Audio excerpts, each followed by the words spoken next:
जय हिंद दोस्तों, सागर ज्ञान अर्जन में आप सभी का स्वागत है। आज हम इस लेक्चर में पढ़ेंगे प्रधानमंत्री से संबंधित इतिहास और कौन कौन से प्रधानमंत्री बने हैं और प्रधानमंत्री की पोस्ट किस प्रकार से हमारे देश में लाई गई और वो क्यों हमारे लिए ज़रूरी होते हैं, वो हमारे देश के लिए कितनी अहमियत रखते हैं, उनके जो डिसीज़न होते हैं वो हमारे लिए कहाँ तक इम्पोर्टेंट होते हैं। हम इन सब चीज़ों के बारे में आज इस लेक्चर में देखेंगे फ्रेंड। तो ये हमारे लिए बहुत ही इंपॉर्टेंट हो जाता है क्योंकि प्रधानमंत्री से संबंधित बहुत हर बार कोई ना कोई क्वेश्चन आता है। चाहे इसी प्रकार का क्वेश्चन पूछा जा सकता है कि सबसे ज़्यादा किस प्रधानमंत्री का कार्यकाल था, या सबसे कम किस प्रधानमंत्री का कार्यकाल था, या कौन पद पर थे और उसी समय उनकी मृत्यु हो गई, या कौन ऐसा था जो 2 बार प्रधानमंत्री बना, है ना। इस प्रकार के जो क्वेश्चन होते हैं वो हमारे लिए इम्पोर्टेंट हो जाते हैं फ्रेंड। और ये क्वेश्चंस, ये जो प्रधानमंत्री का जो हमारा टॉपिक है, ये हमारे लिए वैसे भी इम्पोर्टेंट है क्योंकि हमारे देश जो है वो क्या है, द्विस्तरीय है ना। हमारा जो प्रधान है वो कौन, हमारे प्रधानमंत्री ही हैं। राष्ट्रपति के बाद जो हमारे लिए इम्पोर्टेंट होते हैं, राष्ट्रपति का किस प्रकार से हमारा रोल होता है प्रधानमंत्री की लाइफ में, ये सब चीज़ें आज हम इस लेक्चर में देखेंगे फ्रेंड। और इसमें हम आज देखेंगे कि प्रधानमंत्री कौन से प्रधानमंत्री कब बने और उनसे संबंधित कुछ मुख्य बिंदु, उनके विवरण के बारे में भी हम जानेंगे फ्रेंड। तो हम स्टार्ट करते हैं हमारे इस लेक्चर को, जो करेंट बेस्ड भी है और हमारे हिस्ट्री बेस्ड भी है, और साथ ही साथ में हमारे पॉलिटिक्स भी इसमें इंक्लूड है। तो फ्रेंड हम देखते हैं कि भारत के संविधान में जो प्रधानमंत्री हैं उनके निर्वाचन और नियुक्ति के लिए कोई विशेष प्रक्रिया नहीं दी गई है, यानी कोई भी विशेष प्रक्रिया नहीं है। अनुच्छेद 75 केवल यह कहता है कि प्रधानमंत्री की नियुक्ति भारत के राष्ट्रपति द्वारा की जाएगी, ठीक है। यानी कोई भी इम्पोर्टेंट ऐसा उसमें डिटेल नहीं दी है हमारे संविधान में कि किस प्रकार से प्रधानमंत्री बना जाएगा या किस प्रकार से उनकी नियुक्ति होगी, उनका निर्वाचन कैसा होगा, ये कुछ नहीं दिया है। सिर्फ इतना दिया है, और वो भी अनुच्छेद 75 में दिया है कि जो प्रधानमंत्री है उनकी नियुक्ति कौन करेगा, राष्ट्रपति करेगा, यानी कि राष्ट्रपति के द्वारा ही प्रधानमंत्री की नियुक्ति होगी। ये हमें अनुच्छेद 75 में दिया है फ्रेंड। ये क्वेश्चन भी हमारे लिए इंपॉर्टेंट हो जाता है। क्यों हो जाता है कि इस प्रकार के टॉपिक आते हैं, इस प्रकार के क्वेश्चन आते हैं कि अनुच्छेद 75 में हमें क्या जानकारी दी गई है, या अनुच्छेद 75 में हमें किस चीज़ के बारे में पता चलता है, किस प्रकार की उसमें संविधान दिया हुआ है। तो क्या दिया हुआ है उसमें, राष्ट्रपति द्वारा प्रधानमंत्री की नियुक्ति की जाती है, इसके बारे में हमें जानकारी मिलती है। प्रधानमंत्री देश में लोकतांत्रिक रूप से चुनी गई सरकार का नेता होता है। किस प्रकार का, लोकतांत्रिक, यानी कि जैसे लोग यानी कि हम लोग जो चुनते हैं उस प्रकार की सरकार का नेता होता है। प्रधानमंत्री को पद ग्रहण करने से पूर्व भारत के राष्ट्रपति द्वारा उसे पद एवं गोपनीयता की शपथ दिलाई जाती है। यानी कि प्रधानमंत्री को शपथ कौन दिलाता है, गोपनीयता की शपथ कौन दिलाता है और पद की शपथ कौन दिलाता है, राष्ट्रपति जी दिलाते हैं। और मुख्यमंत्री को राज्यपाल दिलाते हैं फ्रेंड, है ना। मुख्यमंत्री जी को कौन दिलाते हैं, राज्यपाल दिलाते हैं, और प्रधानमंत्री जी को राष्ट्रपति दिलाते हैं।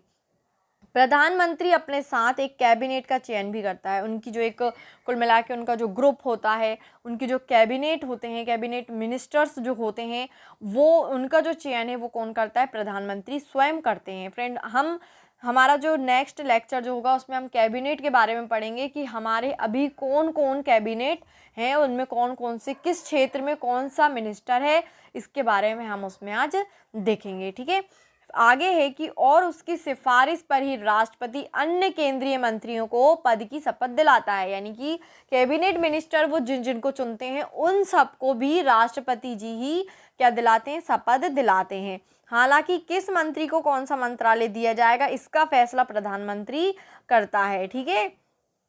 भारत के पहले प्रधानमंत्री श्री जवाहरलाल नेहरू थे, जो कि इस पद पर सबसे अधिक समय तक रहे थे, ठीक है। सबसे ज़्यादा समय तक कौन रहे, श्री जवाहरलाल नेहरू जी रहे। भारत के सबसे कम अवधि के प्रधानमंत्री पद पर रहने का रिकॉर्ड श्री गुलजारी लाल नंदा जी को है। नंदा जी भारत के पहले कार्यवाहक प्रधानमंत्री भी थे, यानी पहले क्या थे, कार्यवाहक मंत्री प्रधानमंत्री भी थे, और वो भी कितने दिन के लिए, 13 दिन के लिए। आइए अब हम इसमें क्या देखेंगे, प्रधानमंत्री पद पर कौन कौन चुना गया और उन्होंने कितने दिन तक शासन संभाला, ठीक है। नाम देखेंगे, उनकी अवधि देखेंगे और टिप्पणी देखेंगे कि वो किस प्रकार से इम्पोर्टेंट है फ्रेंड। देखिए, जो मतलब जो नंदा जी थे, है ना, गुलजारी लाल नंदा जी थे, उनको लोगों ने नहीं चुना था, है ना। उनको क्या था कि जब जवाहरलाल नेहरू जी ख़त्म हुए थे तो उस समय इनको बना दिया गया था, इसलिए इतने कम समय के लिए रहे। लेकिन उसके बाद शास्त्री जी को प्रधानमंत्री बनाया, ठीक है, इसलिए क्या कहा गया है, पहले कार्यवाहक प्रधानमंत्री हैं गुलजारी लाल नंदा जी, है ना। इस प्रकार आप याद रखना कि पहले प्रधानमंत्री तो जवाहरलाल नेहरू जी हैं, लेकिन कार्यवाहक प्रधानमंत्री श्री गुलजारी लाल नंदा जी हैं ना। ओके फ्रेंड, हम स्टार्ट करते हैं। हमारे पहले प्रधानमंत्री हैं श्री जवाहरलाल नेहरू जी, जो 15 अगस्त 1947 से 27 मई 1964 तक रहे और 16 साल 286 दिन वो क्या रहे, प्रधानमंत्री बने रहे। भारत के पहले प्रधानमंत्री हैं और सबसे लंबे समय तक प्रधानमंत्री रहने वाले व्यक्ति हैं। नेक्स्ट है हमारे गुलजारी लाल नंदा जी, जो 27 मई 1964 से 9 जून 1964 यानी 13 दिन के लिए रहे। पहले कार्यवाहक प्रधानमंत्री और सबसे कम समय तक पीएम रहे। नेक्स्ट हैं लाल बहादुर शास्त्री जी, ठीक है, 9 जून 1964 से 11 जनवरी 1966 तक ये प्रधानमंत्री रहे, 1 वर्ष और 216 दिन। और फ्रेंड इनकी मृत्यु ताशकंद में हुई थी, जिसका आज तक पता नहीं चला है कि किस प्रकार इनकी मृत्यु हुई, है ना। इन्होंने 1965 में भारत पाकिस्तान युद्ध के समय जय जवान जय किसान नारा दिया था, ठीक है। जय जवान जय किसान किनका नारा था, लाल बहादुर शास्त्री जी का था, जिनका जन्म 2 अक्टूबर को होता है। जिनका जन्म कब होता है फ्रेंड, 2 अक्टूबर को होता है, जब गांधी जी का भी जन्म हुआ था। इंदिरा गांधी जी 24 जनवरी 1966 से 24 मार्च 1977 तक प्रधानमंत्री रहीं, 11 साल 59 दिन तक, और ये भारत की पहली महिला प्रधानमंत्री हैं। नेक्स्ट हैं हमारे मोरारजी देसाई जी, जो कि 24 मार्च से 1977 से 28 जुलाई 1979 साल तक रहे और 2 साल 116 दिन तक रहे। सबसे वृद्ध 81 वर्ष के सबसे वृद्ध प्रधानमंत्री थे और पद से इस्तीफा देने वाले पहले पीएम, यानी जिन्होंने क्या करा, इस्तीफा दिया, पहले प्रधानमंत्री हैं ये। इस्तीफा देने वाले पहले प्रधानमंत्री चरण सिंह हैं। नेक्स्ट हमारे चरण सिंह जी, जो 28 जुलाई 1979 से 14 जनवरी 1980 तक प्रधानमंत्री रहे, 170 दिन के लिए। अकेले ऐसे पीएम जिन्होंने संसद का सामना नहीं किया, यानी जिन्होंने क्या करा, संसद का सामना नहीं किया है। फिर इंदिरा गांधी जी रहीं, जो कि 14 जनवरी से लेकर 1980 से लेकर 31 अक्टूबर 1984 तक, यानी कि 4 साल 291 दिन तक, और पीएम पद दूसरी बार संभालने वाली पहली महिला, ठीक है। नेक्स्ट है राजीव गांधी जी, जो कि 31 अक्टूबर 1984 से 1 दिसंबर 1989 तक रहे, 5 साल और 32 दिन तक। सबसे युवा प्रधानमंत्री 40 साल के ना, सबसे युवा प्रधानमंत्री कौन रहे, हमारे राजीव गांधी जी रहे, 40 साल के। विश्वनाथ प्रताप सिंह जी 2 दिसंबर 1989 से 10 नवंबर 1990 तक और 343 दिन तक रहे ये। पहले पीएम जिन्होंने अविश्वास प्रस्ताव पास होने से पद छोड़ा था, क्या करा था, अविश्वास प्रस्ताव पास नहीं हुआ था तो इन्होंने पद छोड़ दिया था। नेक्स्ट हमारे चंद्रशेखर जी 10 नवंबर 1990 से 21 जून 1991 तक रहे, 223 दिन तक, और ये समाजवादी जनता पार्टी से संबंधित थे। किससे, समाजवादी जनता पार्टी से संबंधित।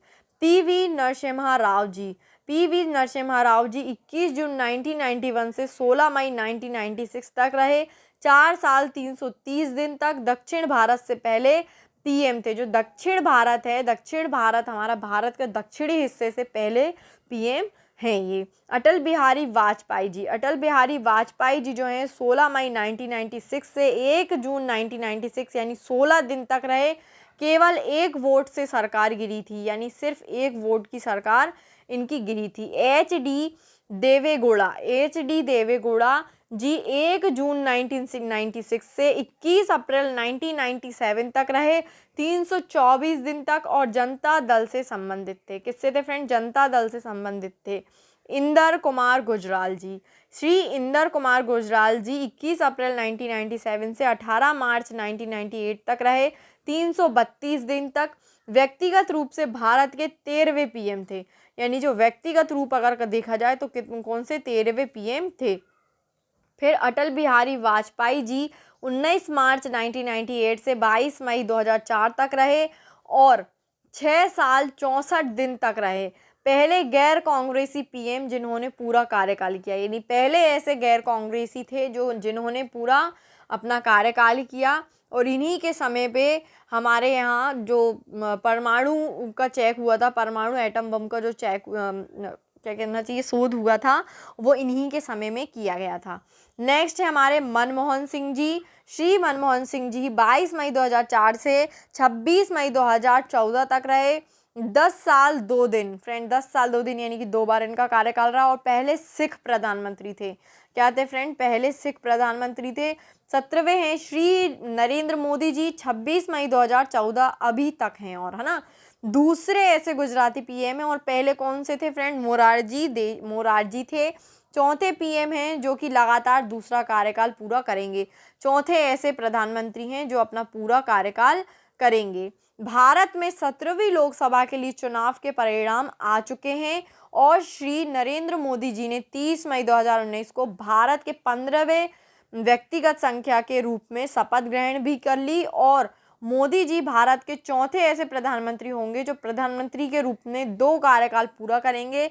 इसके साथ ही मोदी जी पहले गैर कांग्रेसी प्रधानमंत्री होंगे जो कि 2 कार्यकाल पूरा करेंगे। यानी कि पहले तो अटल बिहारी वाजपेयी जी थे, लेकिन 2 बार कार्यकाल पूरा करने वाले कौन है? हमारे प्रधानमंत्री मोदी जी हैं, है ना। और दूसरे गुजराती हैं और पहले हमारे कौन से थे? मोरारजी थे। ठीक है friend, okay, thanks to watch my video. और हमारी कैबिनेट मिनिस्टर वाली जो वीडियो है आप उसको भी ज़रूर देखना। हमारे करेंट अफेयर्स भी देखना आप, वीकली वाले चर्चा का विषय। और अगर आपको इनकी पीडीएफ चाहिए तो आप हमारे टेलीग्राम चैनल पर जुड़ सकते हैं, सागर ज्ञान अर्जन, उसमें आपको हमारे सारे पीडीएफ मिल जाएंगे। Okay friend, thanks to watch.